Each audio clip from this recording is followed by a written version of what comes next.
Juulaay 19 2026 oolmaa gabaa gurraachaa bilaak maarkeetii akkasuma baankii daldala Itoophiyaa meeqaan oole kan jedhu isiniif qabadhee dhufeetan jira.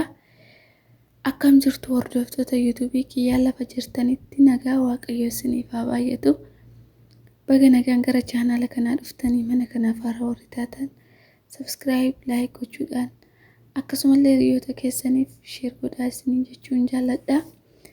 Kan biyyoota garaagaraa isiniif qabadhee dhufeetan jira. Kaanaadaa doolaar, Awustiraaliyaa doolaar, Swiizin firaank, Indiyaa ruupii, Chaayinaa heewwan bishaan paawundii, Yuuroo Ameerikaa doolaar, Swiidin kiroon, Kuweet diinaar, Dubaay diraam, Oomaan riyaal, Israa'el shekil, Qaataar riyaal, Bahaarin diinaar, Joordaan diinaar, Saawudii riyaal kan biyyoota garaagaraa isiniif qabadhee dhufeetan jira.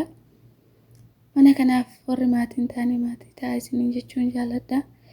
Jalqaba irratti kan argannu Kaanaadaa doolaariidha. Kaanaadaa doolaariin tokko gabaa gurraacha irraan 229 saantiima 94, baankii irraan 14 saantiima 94 oolee jira. Kan itti aanu Awustiraal doolaariidha. Awustiraaliyaa doolaarri tokko gabaa gurraacha irraan 427 saantiima 25, baankii irraan 412 saantiima 44 oolee jira.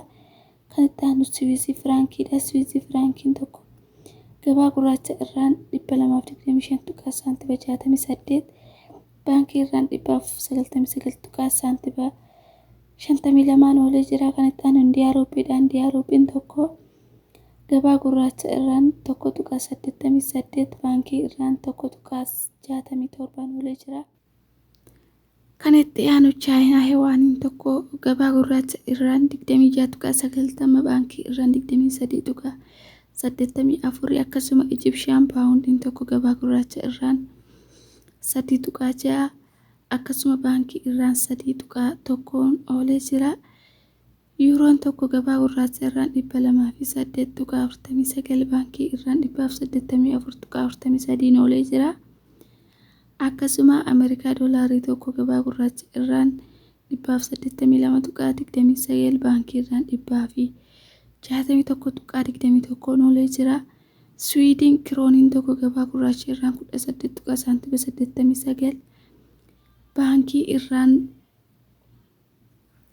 19.71 oolee jira. Kuweet diinaariidha. Kan itti aanu Kuweet diinaarri tokko gabaa gurraacha irraan 590.13, baankii irraan 521.61 oolee jira. Akkasuma kan itti aanu Dubaay diraami. Diraamni tokko 49.63 oolee jira. Gabaa gurraacha yookaan bilaak maarkeetii irraan jechuudha. Akkasuma baankii irraan 43.89 oolee jira. Kan itti aanu Oomaan riyaaliidha. Oomaan riyaalii tokko gabaa gurraacha irraan 474.32, baankii irraan 419.69 oolee jira. Akkasuma Israa'el shekiliin tokko gabaa gurraacha irraan 59.99, baankii irraan 53.7 oolee jira. Qaataar riyaalii tokko baankii irraan 44.15 oolee jira.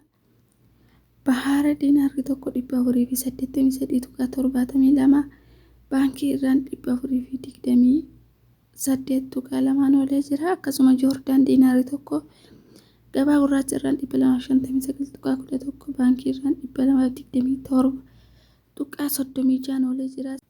Kan itti aanu Saawudii riyaaliidha. Saawudii riyaalii tokko gabaa gurraacha irraan 48.51, baankii irraan 42.90 oolee jira. Inni itti aanu Yamanidha. Yaman riyaalii tokko gabaa gurraacha irraan 0.76, baankii irraan 0.67 oolee jira. Kan itti aanu Biriitish paawundiidha. Biriitish paawundiin tokko gabaa gurraacha irraan 245.13, baankii irraan 216.72 oolee jira. Inni dhumarraa Turkish riilaadha. Turkish riilaan tokko gabaa gurraacha irraan 3.84, baankii irraan 3.67 oolee jira. Warri Beeruutii jirtan doolaara Ameerikaadhaan herregadhaa isiniin jedha. Oolmaan gabaa gurraachaa fi akkasuma baankii daldala Itoophiyaa Nigdi baankii guyyaa har'aa isiniif qabadhee dhufe kana fakkaata. Sharafni maallaqaa Juulaay 19 2026 kanaan oolee jira. guyyaa biraa oolmaa biraadhaan nama walitti deebinutti baay'ee.